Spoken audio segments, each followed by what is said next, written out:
একটা সময় আসবে কবরস্থানের সামনে গিয়ে কবরবাসীর সামনে গিয়ে জ্যান্ত মানুষ কাঁদবে আর বলবে কবরবাসী তুমি আমার থেকে সুখে আছো, কবরবাসী তুমি আমার থেকে আনন্দে আছো, ও কবরবাসী আমাকে একটু জায়গা দাও, আমি খুঁজে পাচ্ছি না জায়গা, কোথায় গেলে শান্তি পাবো, কোথায় গেলে নিজেকে লুকিয়ে রাখতে পারবো, কোথায় গেলে নিজেকে আমি গোপনে রাখতে পারবো, কোথায় গেলে আমি নিজেকে সুরক্ষিত রাখতে পারবো, ও কবরবাসী একটু জায়গা দাও, জায়গা দাও। এগুলো আমার কথা নয়, নবী ভবিষ্যৎবাণী করে দিয়ে গেছে সেই দিন আসছে। কি ভাবছেন? হাসি ঠাট্টা ফুর্তি আবো গান বাজনা গেঁজা মদ বিড়ি সব ভুলে যাবে, সময় আসছে দাঁড়াও, মেলাবে যা ছিলাম মনে হচ্ছে খুব খারাপ ছিলাম, আরো খারাপ দিন আসছে, মেলাবে খালি মেলাবে। এই তো এখন তো বেশি দিন হয়নি, মাত্র 3-4 দিন সোশ্যাল মিডিয়া কি বলছে আপনাকে, কি বলছে, কি জানাচ্ছে, কি শোনাচ্ছে, এগুলো আমি বলবো কেন? আপনি নিজে শোনেন, নিজে বোঝেন, নিজে দেখেন। আসছে তাই চোখের সামনে দেখবেন সব চলে যাবে, কিন্তু আপনি মুখ খুলতে পারবেন না। মুখ খুললে আরো বেশি মার খাবে, আর না খুললে কম খাবে, কিন্তু মার আপনাকে খেতে হবে। সেরকম একটা টাইম আমাদের সামনে চলে এসেছে, কিন্তু এই সময় আপনাকে ঈমানের পরীক্ষায় উত্তীর্ণ হতে হবে। আর পূর্বে নবী আমলদের যুগের কথা মনে রাখতে হবে, সাহাবায়ে কেরামদের কষ্টের কথা আপনাকে মনে করতে হবে। সাহাবায়ে কেরামেরা ঈমান পরীক্ষায় উত্তীর্ণ হয়েছে, সাহাবায়ে কেরামেরা ঈমান পরীক্ষায় উত্তীর্ণ হয়েছে, সব চলে গেছে, কিন্তু ঈমান নিতে পারে না। এজন্য ঈমান এমন একটা সম্পদ যেটা দেখা যায় না, কেউ দেখতেও পাবে না, যেটা কোথাও রাখাও যায় না, যেটা কোনো সাইটও করে দেওয়া যায় না, যেটা কেউ বুঝতেও পারে না। এজন্য ঈমান এর গুরুত্ব অনেক বেশি, এজন্য প্রয়োজনে সব চলে যাবে, কিন্তু ঈমান আপনার যাবে না। খালি আপনাকে অতীতের কথা মনে রাখতে হবে, আপনাকে ভবিষ্যৎ নিয়ে আর ভাবলে হবে না, ফিউচার নিয়ে আর ভাবলে হবে না, কি হবে না হবে, আরো বড় হব, বড় গাড়ি কিনবো, আর ওই ভেরিটা কিনবো, মার্কেটটা করব না, যা হয়ে গেছে গেছে, এবারে যেগুলো আছে সেগুলো চলে যাবার টাইম হয়ে আসছে। মেলাবেন, আমার কথা মেলাবেন, 2 বছর অপেক্ষা করেন, 2 বছর অপেক্ষা করেন, যেটুকু আছে আপনার সেটুকু চলে যাবার টাইম আসছে, আর আগের দিকে যান। এবারে বলবেন তাহলে কি করব? বুদ্ধিমান ব্যক্তি যদি আপনি হন, এবারে যা হয়েছে এবারে মরণের কথা স্মরণ করে কিছু সঞ্চয় করে, যা করেছি করেছি, যা হয়েছে হয়েছে, কারণ মৃত্যু আগিয়ে আসছে। এদের কঠিন পরীক্ষার দিকে আমরা আগিয়ে যাচ্ছি। আপনি জানেন আইয়ামে জাহেলিয়াতের যুগের দিকে আগাচ্ছি আমরা, আইয়ামে জাহেলিয়াতের যুগের দিকে আগিয়ে যাচ্ছি। সোশ্যাল মিডিয়া তাই বলছে সেই দিন আসছে। কি ভাবছেন আমি বড় খারাপ ছিলাম? খারাপের হয়েছে আজকে যে দিনটা আপনার গেছে, আগামী কাল দিনটা কিন্তু আরো খারাপ আসছে। কি আপনি ভাবছেন যে আগামী কাল খারাপ ছিলাম? না, আগামী পরশু আরো খারাপ আসছে। মেলাবেন আমার, একটা সময় আসবে কবরস্থানের সামনে গিয়ে কবরবাসীর সামনে গিয়ে জ্যান্ত মানুষ কাঁদবে আর বলবে কবরবাসী তুমি আমার থেকে সুখে আছো, কবরবাসী তুমি আমার থেকে আনন্দে আছো, ও কবরবাসী আমাকে একটু জায়গা দাও, আমি খুঁজে পাচ্ছি না জায়গা, কোথায় গেলে শান্তি পাবো, কোথায় গেলে নিজেকে লুকিয়ে রাখতে পারবো, কোথায় গেলে নিজেকে আমি গোপনে রাখতে পারবো, কোথায় গেলে আমি নিজেকে সুরক্ষিত রাখতে পারবো, ও কবরবাসী একটু জায়গা দাও, জায়গা দাও। এগুলো আমার কথা নয়, নবী ভবিষ্যৎবাণী করে দিয়ে গেছে সেই দিন আসছে। কি ভাবছেন? হাসি ঠাট্টা ফুর্তি আবদ গান বাজনা গেজা মদ বিড়ি সব ভুলে যাবে, সময় আসছে দাঁড়াও, মেলাবে যা ছিলাম মনে হচ্ছে খুব খারাপ ছিলাম, আরো খারাপ দিন আসছে, মেলাবে খালি মেলাবে। এই তো এখন তো বেশি দিন হয়নি, মাত্র 3-4 দিন সোশ্যাল মিডিয়া কি বলছে আপনাকে, কি বলছে, কি জানাচ্ছে, কি শোনাচ্ছে, এগুলো আমি বলবো কেন? আপনি নিজে শোনেন, নিজে বোঝেন, নিজে দেখেন। আসছে তাই। এই জন্য আপনি যদি বুদ্ধিমান ব্যক্তি হন, আপনি যদি বিচক্ষণ ব্যক্তি হন, আপনি যদি একজন বুদ্ধিমান ব্যক্তি হন, আপনি যদি একজন জ্ঞানী ব্যক্তি হন, এই জন্য আপনি আর ভবিষ্যৎ নিয়ে ভাববেন না, আপনি আর ফিউচার নিয়ে ভাববেন না, আপনি আর আপনার ধন সম্পদ বিজনেস কারবার খুব একটা চিন্তা করবেন না, বরং আপনি পাল্টে যাবেন। যা ছিলাম এখন আমি আল্লাহর দিকে ফিরে আসি, মুখে দাঁড়ি নাই, দাঁড়িটায় বাড়ে রাখি, আমার মধ্যে নামাজ নাই, নামাজটায় বাড়ে ধরে নিয়ে রোজা রাখি না, আল্লাহর কাছে কেঁদে কেঁদে বলি আর আগামী বছরে যদি হায়াতে থাকি রোজা আমি ছাড়বো না, ওই রোজাটা আমি রমজান মাসে রাখবো। বরং যদি আপনি বুদ্ধিমান ব্যক্তি হন, আপনি কবরের কথা স্মরণ করে সময় থাকতে থাকতে তৈরি হবে, যদি আপনি সঞ্চয় করে নিতে পারেন নিশ্চিতভাবে আপনি হলেন বুদ্ধিমান ব্যক্তি। এই জন্য আমার আল্লাহ কোরআনে কারীমের মধ্যে বলেন, শোনো বান্দা, ও আমার গোলামেরা শোনো, ও আমার বান্দারা শোনো, ও মানুষ শোনো।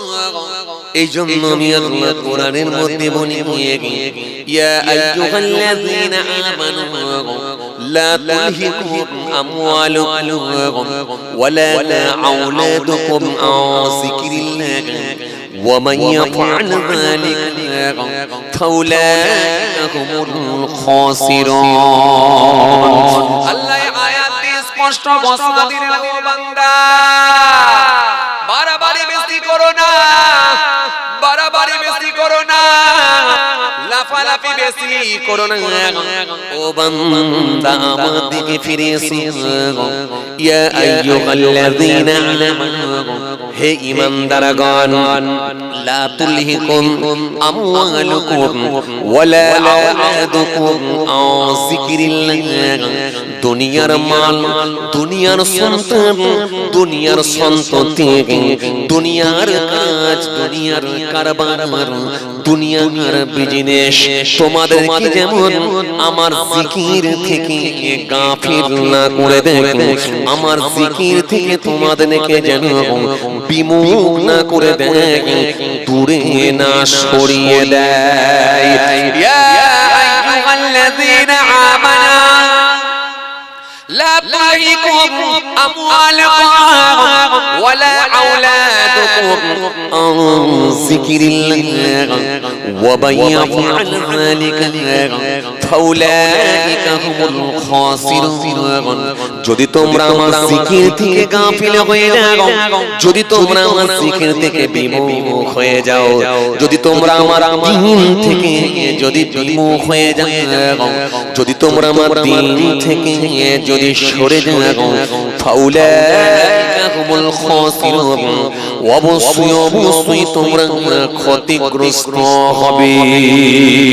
সব থাকবে কিন্তু শান্তি তোমাদের ভেতর থেকে উঠিয়ে নেওয়া হবে।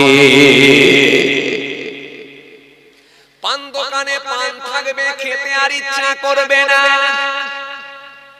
পান দোকানে পান থাকবে, খেতে আর ইচ্ছা থাকবে না। হাড়িতে ভাত থাকবে, খেতে আর ইচ্ছা করবে না। রাস্তায় আর বেরোতে ইচ্ছা করবে না, বিছানায় নরম গদি থাকবে, ঘুম পর্যন্ত আসবে না। যদি তোমরা আমার জিকির থেকে গাফিল হয়ে যাবে, ফাউলাইকা হুমুল খাসিরুন, অবশ্যই তোমরা ক্ষতিগ্রস্ত হবে। এইজন্য বুদ্ধিমান ব্যক্তি যদি সিস্টেমে আপনি চলে আসেন, আপনার ভেতরে যে জিনিসগুলো এখনো আসেনি, আপনার ভেতরে যেগুলো ডিস্টার্ব আছে সেগুলোকে আপনি মেনে চলার চেষ্টা করুন। মুখে দাঁড়িয়ে নাই, দাঁড়িয়ে রাখা শুরু করো, 5 ওয়াক্ত নামাজ নামাজটা আপনি পড়া শুরু করুন। চোখের পানি ছাড়ুন, আল্লাহ দরবারে কেঁদে কেঁদে মাফ চান, ক্ষমা চান। আল্লাহ দরবারে কেঁদে কেঁদে বলুন, এখনো সময় থাকতে থাকতে যদি আমরা ফিরে আসতে পারি, 100% জাবানের দোয়া আল্লাহ দরবারে কবুল হয়ে যাবে। এইজন্য ভাইরা আমার, বন্ধুরা আমার, সাথী মুহাব্বতের ভাইরা, আগে তৈরি হয়ে যাও, মুসলমান হয়ে যাও, ঈমানদার হয়ে যাও। সময় থাকতে থাকতে চেঞ্জ হয়ে যায়। একটা সময় এমন আসবে তোমার আর ইনকাম করার টাইম থাকবে না। একটা সময় এমন আসবে আর আখিরাতের সঞ্চয় আর করার টাইম হবে না। মসজিদ তোমার সামনে দাঁড়িয়ে থাকবে, নামাজ পড়ার আর সুযোগ হবে না। আজান আর তুমি কানে শুনতে পাবে না, চোখ লাগানোই থাকবে। আজান আর তুমি শুনতে পাবে না, মসজিদ 2 তলা 3 তলা দাঁড়িয়ে থাকবে, নামাজ আর পড়া নসিব হবে না। একটা সময় এমন আসবে সেই সময় কিন্তু আর কাঁদলেও কোনো কাজ হবে না।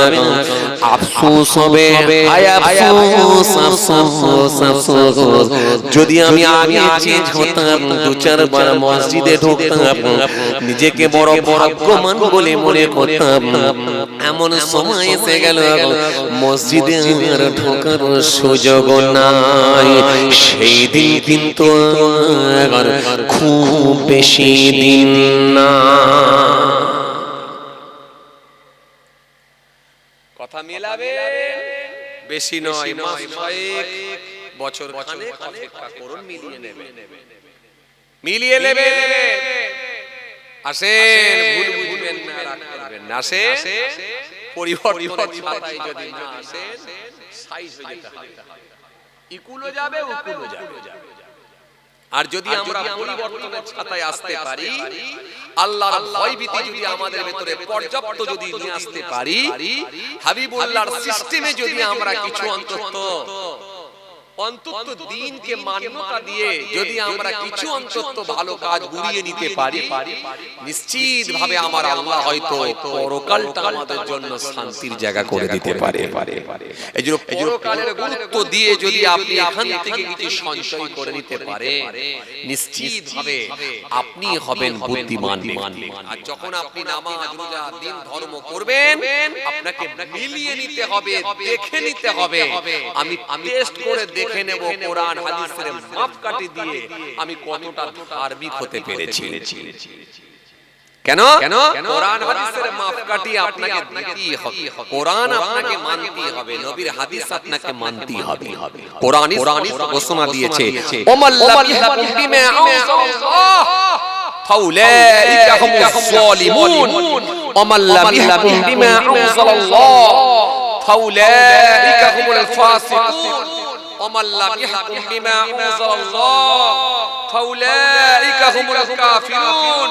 আল্লাহ কোরআন শরীফের মধ্যে আয়াত দিয়ে আমার আল্লাহ স্পষ্ট ঘোষণা দিয়েছেন, গোলাম, আয় আমার বান্দারা, আমার কোরআনকে যদি তোমরা মান্যতা না দাও, আমার কোরআন যদি না মানো, আমার কোরআনের বিধান যদি না মানো, তাহলে মনে রেখে দিও সেই লোকটা হবে জালিম ফাউলাইকা হুমুজ যালিমুন অতঃপর সে হবে জালিম ওমান লাম ইয়াহকুম বিমা আনজালাল্লাহ ফাউলাইকা হুমুল ফাসিকুন এই গোলাম শুনে রাখো যে আমার কোরআন মানবে না আমার বিধান মানবে না আমার সংবিধান মানবে না আমার ল মানবে না ফাউলাইকা হুমুল ফাসিকুন অতঃপর সেই লোকটা হবে ফাসিক আবার আল্লাহ বলছে এই গোলাম শোনো ওমান লাম ইয়াহকুম বিমা আনজালাল্লাহ ফাউলাইকা হুমুল কাফিরুন যদি তোমরা আমার কোরআন না মানো আমার বিধান না মানো আমার আইন না মানো কানুন যদি না মানো ফাউলাইকা হুমুল কাফিরুন অতঃপর সেই মানুষটা হবে কাফির তার মানে মুসলমান বলে আমরা দাবি করতে পারি কিন্তু কিছু মানুষ আল্লাহর খাতায় হয়ে গেছে ফাসিক ফাসিক বলে আল্লাহর খাতায় সে গণ্য হয়েছে আমরা মুসলমান বলে কেউ হয়তো দাবি করতে পারি কিন্তু কিছু মানুষ তারা আল্লাহর খাতায় হয়ে বসে আছে ফাউলাইকা যালিমুন জালিম ব্যক্তি হিসেবে চিহ্নিত হয়ে গেছে তার মানে মুসলমান বলে আমরা দাবি করতে পারি কিন্তু কিছু মানুষ আমার আল্লাহর কাছে কাফির বলে চিহ্নিত হয়ে গেছে তার মানে আমার আপনার খাতায় আলাদা থাকবে আমার আপনার খাতায় আমি আপনি মনে করব যে ঠিক আছে কিন্তু আল্লাহর খাতায় কিন্তু সেই লোকটা ঠিক না কঠিন ব্যাপার আছে সহজ নয় বাবা এই জন্য আমার নবী সুন্দর করে বলে শোনো গোলাম আমি রাসূল তোমাদের জানিয়ে দিয়েছি المسلم من سلم المسلمون من لسانه ويده والمؤمن من آمنه الناس على دمائهم وأموالهم আমার নবী সুন্দর করে বললেন মুসলমান কি হবে ঈমানদার কি হবে সেটা আমি রাসূলুল্লাহ আমি তোমাদের বলে দেব নবী বললেন শোনো কে মুসলমান জানা আল মুসলিমু মান সালিমা আল মুসলিমুনা মিন লিসানিহি ওয়া ইয়াদিহি সেই হবে মুসলমান সেই লোকটাই হবে মুসলমান যার হাত আর জবান হইতে অপর মানুষগুলো নিরাপদে ছিল 70 বছর বেঁচে ছিলেন ডান হাত দিয়ে কোনো অন্যায় হয়েছে নাকি 80 বছর তুমি বেঁচে ছিলে তোমার বাম হাত দিয়ে কোনো অন্যায় হয়েছে নাকি এই হাত দিয়ে কোনো অত্যাচার হয়েছে নাকি এই জবান দিয়ে কোনো অবিচার হয়েছে নাকি এই হাত দিয়ে 5 টাকার কলম চালিয়ে দিয়ে মিথ্যা মামলা দিয়ে কাউকে অ্যারেস্ট করিয়ে দিয়েছো নাকি এই হাত দিয়ে অস্ত্র ধরে মানুষের ভয় ভীতি দেখিয়ে সব তুমি লুট করে নিয়েছো নাকি এই 80 বছর বেঁচে ছিলে তোমার ডান হাত বাম হাতের গ্যারান্টি দাও এই 80 বছর তুমি বেঁচে ছিলে তোমার ডান হাত তোমার বাম হাতের গ্যারান্টি দাও এই 80 বছর ধরে ডান হাত বাম হাত দিয়ে কোনো অন্যায় হয়েছে নাকি আজ তো তুমি মুখে দাড়ি ছেড়েছো মাথায় টুপি পরেছো গায়ে জুব্বা পরেছো নিজেকে অনেক বড় আল্লাহওয়ালা লোক বলে প্রমাণ করার চেষ্টা করো কিন্তু বান্দা বলো তোমার এই ডান হাত দিয়ে বাম হাত দিয়ে কোনো অন্যায় হয়েছে নাকি তোমার আঙ্গুলের ইশারায় তোমার হাতের ইশারায় তোমার আঙ্গুলের ইশারায় কারোর বাড়ি ভাঙা হয়েছে নাকি তোমার আঙ্গুলের ইশারায় তোমার হাতের ইশারায় তোমার আঙ্গুলের ইশারায় রাস্তার উপরে জবানের কথা খুঁটো মারা হয়েছে নাকি? রাস্তার প্রথম বাড়িটা তোমার বাড়ি ছিল, তুমি একজন হাজী সাহেব, তুমি একজন ধার্মিক নিজেকে বলে মনে করেছিলে, তুমি দুবার হজ পর্যন্ত করেছিলে, কিন্তু রাস্তার প্রথমে যে বাড়িটা ছিল ওই বাড়ির সামনে রাস্তার ধারে একটা খুঁটো মেরে দেয়া হয়েছিল, সেটাও কিন্তু তোমার আগুলে জবানের কথাই হয়েছিল। বাকি মানুষগুলো যেন গাড়ি নিয়ে ভিতরে না ঢুকতে পারে, একটা অসুস্থ ব্যক্তি হলে তাকে ঘরে করে নিয়ে আসতে হতো। একটা বিয়ে বাড়ি হলে ওই নৌসা ওই বর হেঁটে হেঁটে ঢালাই রাস্তা দিয়ে আসতো। এটা তোমার হাতের ইশারা, এটা তোমার জবানের কথাই হয়েছে। আজকে কিন্তু আমি আল্লাহ তোমাকে ছাড়ব না। তোমার এই হাত দিয়ে জবান দিয়ে যদি মানুষ কষ্ট পেয়ে থাকে, নবী বলছেন কখনো তুমি মুসলমান হতে পারবে না। এজন্য নবী সুন্দর করে বললেন, মুসলমান বলে সে মানুষটা গণ্য হবে না।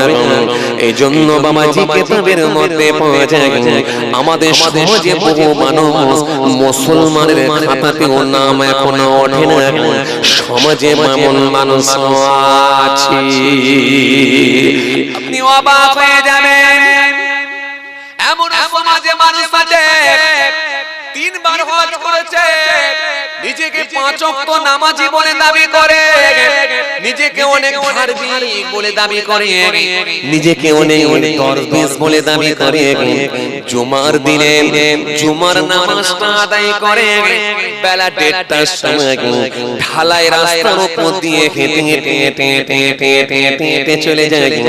যখনই হেঁটে হেঁটে হেঁটে হেঁটে হেঁটে হেঁটে হেঁটে হেঁটে যাচ্ছে, হঠাৎ করে দেখা যায় ওই ঢালাই রাস্তার উপর দিয়ে একটা যুবক হেঁটে হেঁটে আসছে, মাঠ থেকে উঠে আসছে। ওই যুবকটা যখন মাঠ থেকে উঠে আসছে, হাতে একটা কোদাল আছে।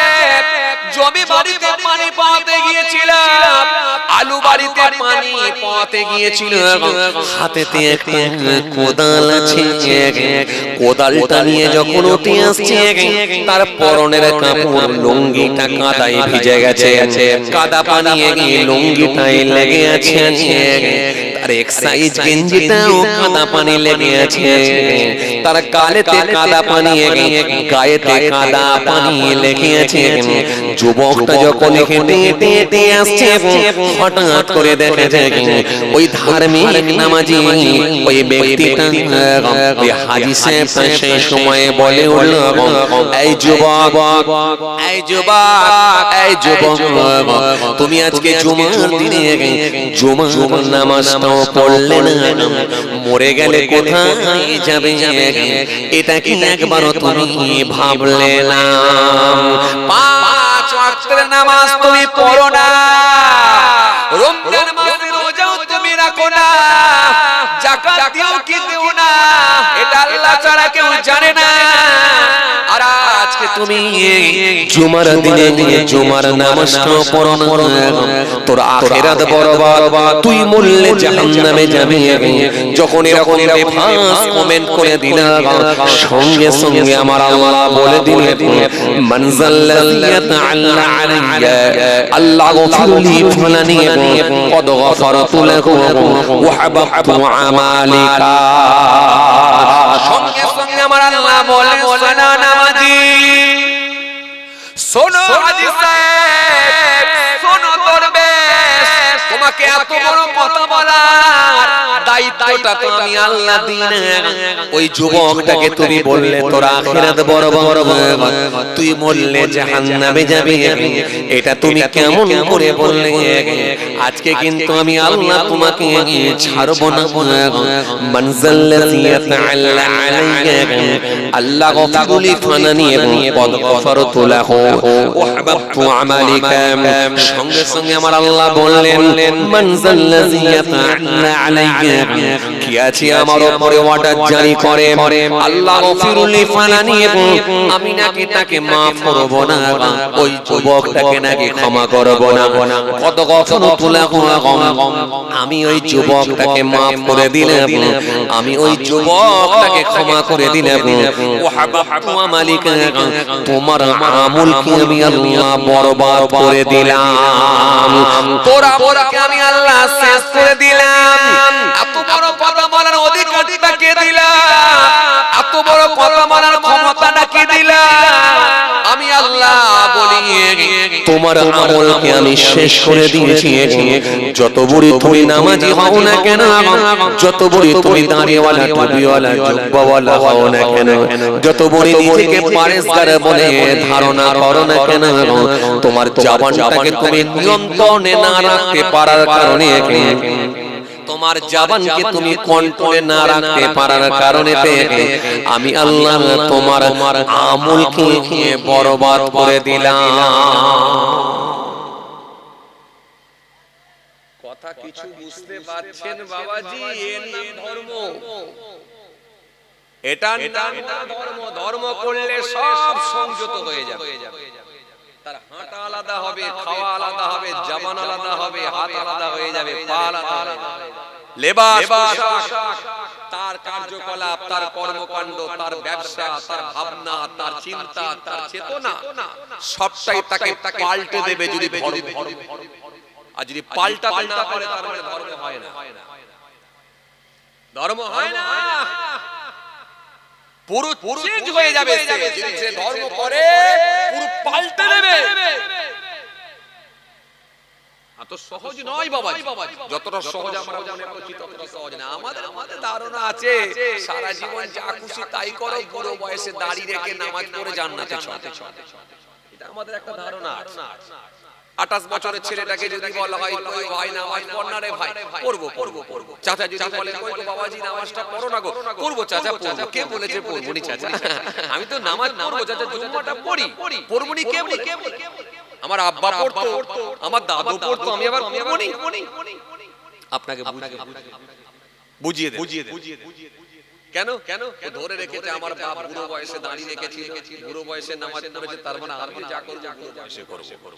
আচ্ছা আপনাকে একটা কথা জিজ্ঞাসা করি, বলেন তো দেখি একটা 82 বছরের চাচাকে লটারির টিকিট কাটতে বেশি ইচ্ছা লাগবে নাকি না একটা 22 বছরের ছেলেকে বেশি লটারির টিকিট কাটতে ইচ্ছা লাগবে? আগ্রহটা কার বেশি থাকবে? 22 বছর না 82 বছর?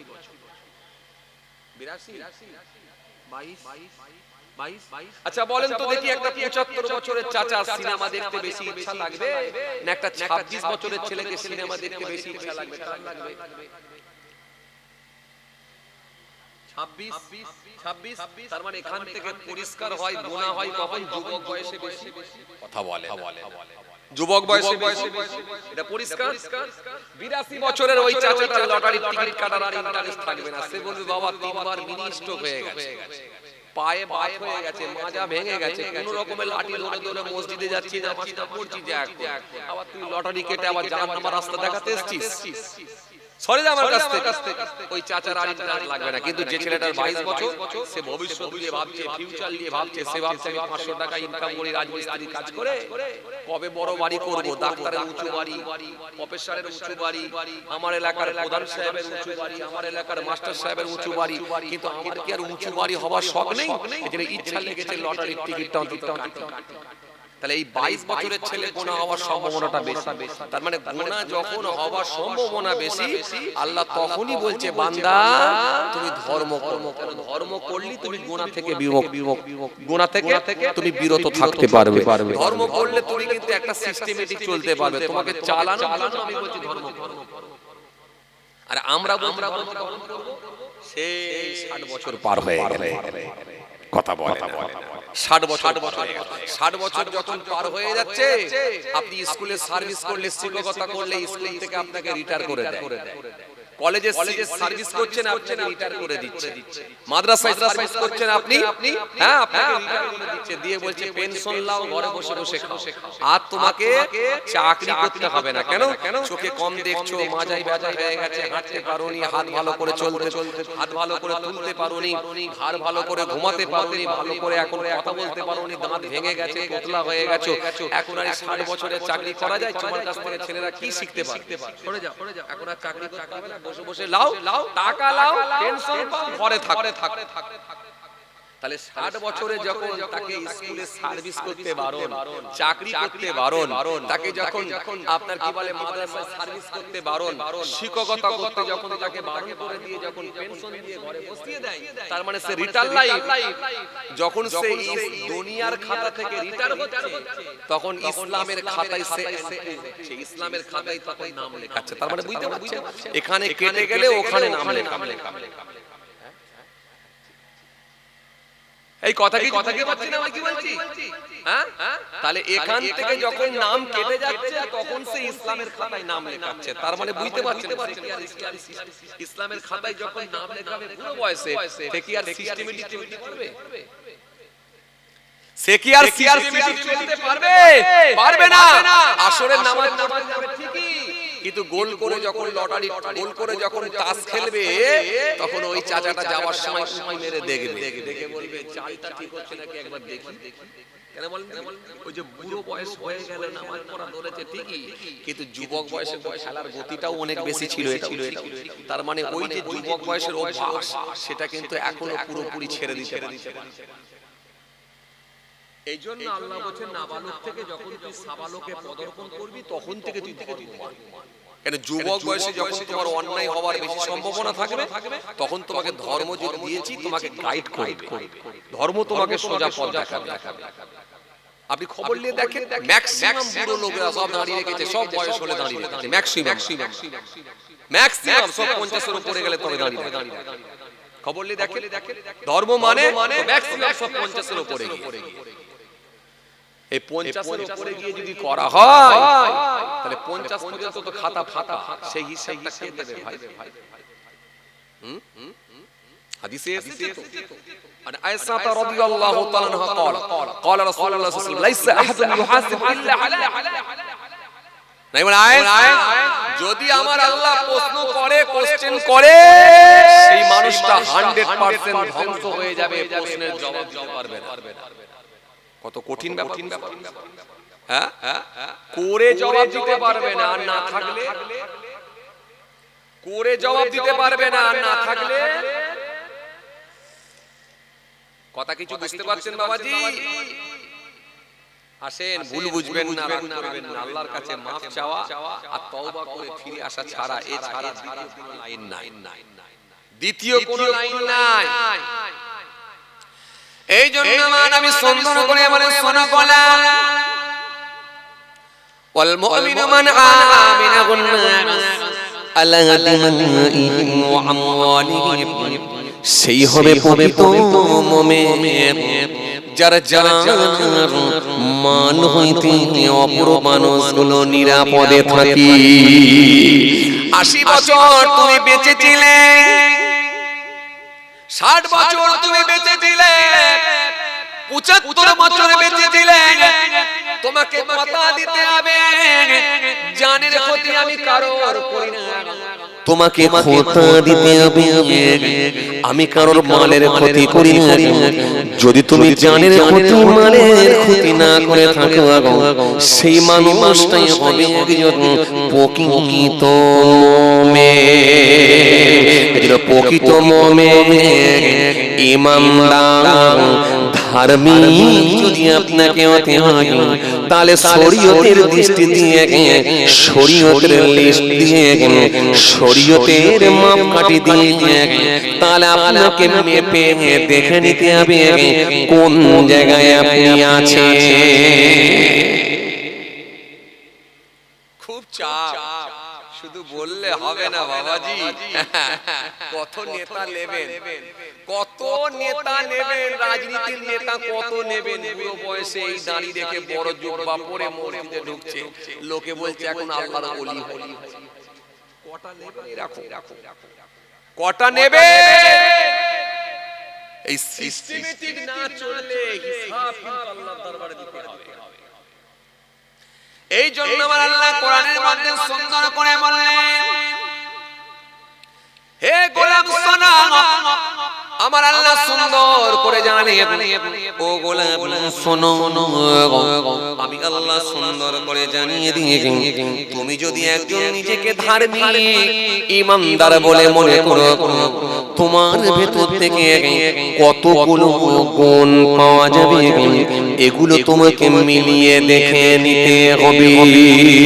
এইজন্য আমার আল্লাহ কোরআনের মধ্যে সুন্দর করে বললেন, ইন্নামাল মুমিনুনা আল্লাযীনা ইযা যুকিরাল্লাহ, ইন্নামাল মুমিনুনা আল্লাযীনা ইযা যুকিরাল্লাহ ওয়াজিলাত কুলুবুহুম ওয়া ইযা তুলিহাত আলাইহিম আয়াতুহু زادتهم إيمانا وعلى ربهم يتوكلون الذين يقيمون الصلاة ومما رزقناهم ينفقون أولئك هم المؤمنون حقا لهم درجة عند ربهم ومغفرة ورزق كريم।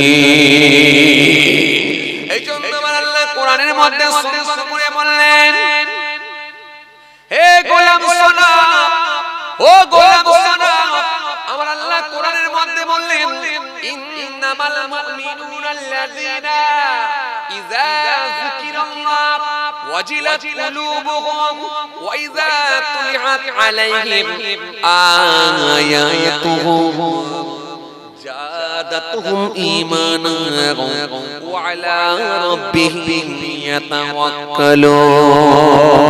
الله সুন্দর করে বলে ঈমানদার যদি হয়, প্রথমে তোমার ভেতরে একটা গুণ পাওয়া যাবে, ও বান্দা মেলাও, যদি সে ঈমানদার হয়, যদি সে ধার্মিক হয়, যদি সে আমার প্রিয় বান্দা হয়, প্রথম নাম্বার হবে যখনই আমি আল্লাহর নাম স্মরণ করবে, আমি আল্লাহর নাম স্মরণ করলে, আমি আল্লাহর নাম নিলে তার অন্তরে একটা কম্পন হয়ে যাবে, অন্তরটা কেঁপে উঠবে। এটাই হলো প্রথম নাম্বার আলামত। কিছু বুঝতে পারছেন বাবা? এটা প্রথম নাম্বার আলামত। প্রথম নাম্বার আলামত হলো আমি আল্লাহর নাম নিলে, আমি আল্লাহর নাম শুনলে তার অন্তরটা কেঁপে উঠবে, কম্পন হবে। আল্লাহ আল্লাহ আল্লাহ আওয়াজ দেবে, অমনি অন্তরখানা কেঁপে উঠবে। এটা হলো প্রথম নাম্বার আলামত। দুনিয়ার কোন নেতার নাম শুনলে অন্তর কাঁপবে না, ভয় পাবে না। দুনিয়ার কোন ব্যক্তির নাম শুনলে অন্তর কাঁপবে না। যখনই সে আমি আল্লাহর নাম নেবে, আমি আল্লাহর নাম স্মরণ করার সাথে সাথে তার অন্তরখানা কম্পন হবে, কেঁপে উঠবে। এটাই হলো প্রথম নাম্বার আলামত। কি বাবাজি, প্রধান সাহেব যদি ডাকে অন্তর কেঁপে ওঠে না, কথা বলে, মাথা চুলকাচ্ছে, প্রধান ডাকলে সর্বনাশ করেছে, কি হবে রে বাবা, কথা বলে। এলাকার নেতা বিচার ডেকেছে, হাই সর্বনাশ, কি করবে রে বাবা, আল্লাহ কি হলো, আল্লাহ কি হলো, কেঁপে ওঠে না। চেঞ্জ হয়ে গেছে তো সব, কথা বলে, সব চেঞ্জ হয়ে গেছে তো, হ্যাঁ এপাট ওপাট হয়ে গেছে তো, অন্তর কেঁপে ওঠে না, সব কেঁপে গেছে। হাই রে হাই, এবারে কি হবে, এবার কি হবে? তার মানে আমরা বুঝতে পারছেন তো, এখনো আসল জায়গায় আসতে পারিনি। আল্লাহ বলছে অন্য কিছু নয়, কাব্যে একমাত্র আমি আল্লাহর নাম নিলে, এটা নাম্বার 1। আপনাকে মেলাতে হবে, মিলিয়ে দেখে নিতে হবে। দ্বিতীয় নাম্বার হলো 2 নাম্বার হলো দ্বিতীয় নাম্বার হলো 2 নাম্বার হলো তার ভেতরে আমি আল্লাহর ভালোবাসা এত বেশি থাকবে, সে যখন কোরআন তেলাওয়াত করবে, যদি সে কোরআন তেলাওয়াত করে তার হৃদয়টা ঠান্ডা হয়ে যাবে। আর কোরআন যদি তেলাওয়াত করতে না জানে, কোরআন তেলাওয়াতকারীর কাছে গিয়ে বসে বসে কোরআন তেলাওয়াত শ্রবণ করবে আর অত্যন্ত ব্যথিত হয়ে আল্লাহকে বলবে, মালিক আজ যদি আমি কোরআন শরীফ জানতাম, আমিও এই বাচ্চাগুলোর মতো, এই মাদ্রাসার ছাত্রগুলোর মতো আমিও তেলাওয়াত করতাম। এই আফসোস কি আমাদের ভেতরে কোনোদিন হয়েছে?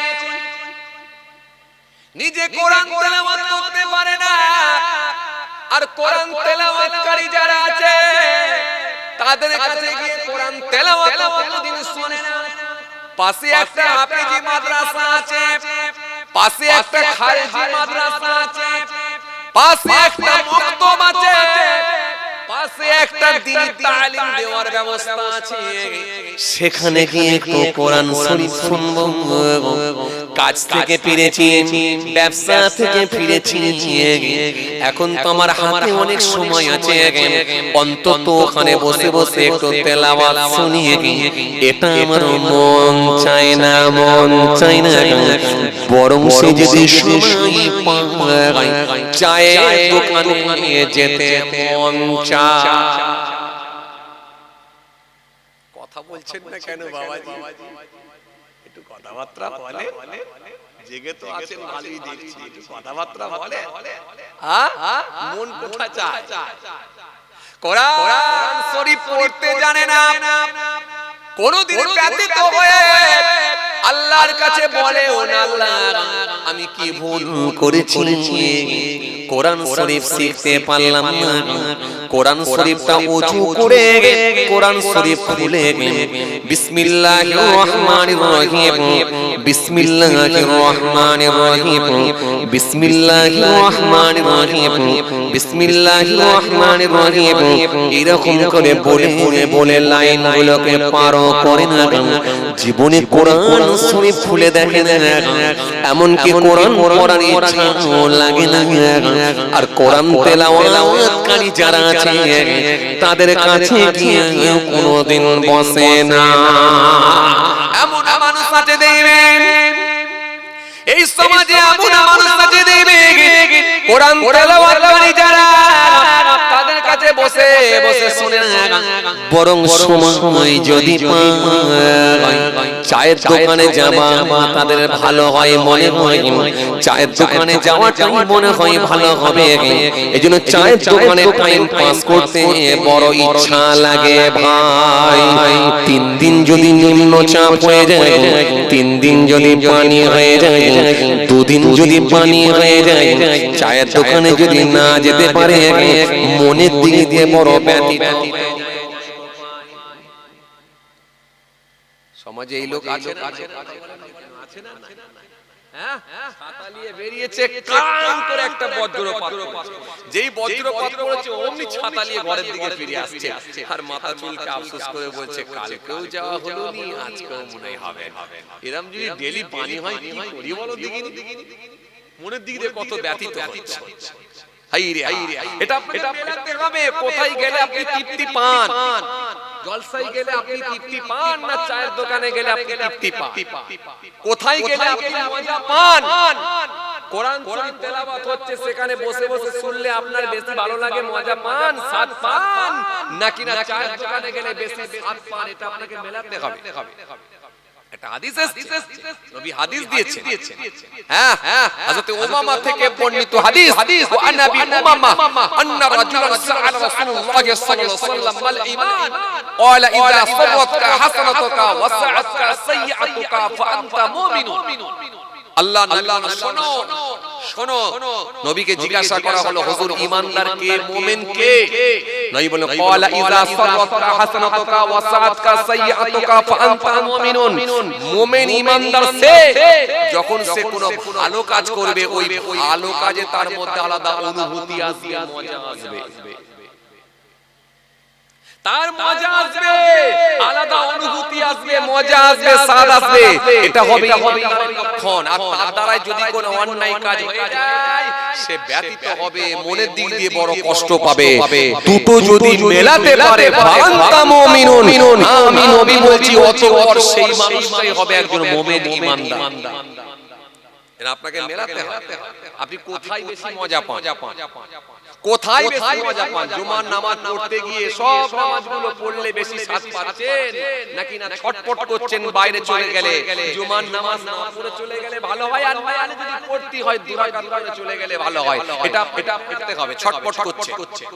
চায়ের দোকানে গিয়ে ঘন্টার পর ঘন্টা বসে থাকলে বেশি মজা পাচ্ছেন, না জলসার মাহফিলে এসে ঘন্টার পর ঘন্টা বসে থাকলে বেশি মজা পাচ্ছেন? এটা আপনাকে মেলাতে হবে, আপনাকে মেলাতে হবে। রমজান মাসে রোজা রেখেছেন, রোজা রেখে আপনি সারা দিন রোজা করার পর ইফতার করে বেশি মজা পেলেন, নাকি না রোজার মাসে রোজা করে ইফতার পাননি, বরং রোজার মাসে খেয়ে নিয়ে বেশি মজা পাচ্ছেন? কোনটাই মজা আপনি পাচ্ছেন? আপনাকে মেলাতে হবে। যদি খেয়ে নিয়ে বেশি মজা পাই, সব গেছে গেছে গেছে, ভেতরটা শেষ। কাল শেষ হয়ে কালটা শেষ হয়ে। নবী বলেছে মানুষ যখন একটা গুনাহ করে তার অন্তরে একটা মরিচা বসে যায়, কালো দাগ পড়ে যায়। আর একটা গুনাহ করলে আর একটা অন্তরে কালো দাগ পড়ে যায়, মরিচা বসে যায়। আর একটা গুনাহ করলে আর একটা কালো দাগ বসে যায়, মরিচা পড়ে যায়, একটা কালো দাগ পড়ে যায়। এইভাবে গোটা অন্তর যখন মরিচায় পরিপূর্ণ হয়ে যাবে, তখন সে পাপ পুণ্য নির্বাচন করার ক্ষমতা, কোনটা পাপ আর কোনটা পুণ্য সব নির্বাচন করার ক্ষমতা হারিয়ে ফেলবে। তার দ্বারা মনে হবে যেটা করছি এটাই ঠিক। সে তখন মনে করবে যেটা করছি ওটাই ঠিক।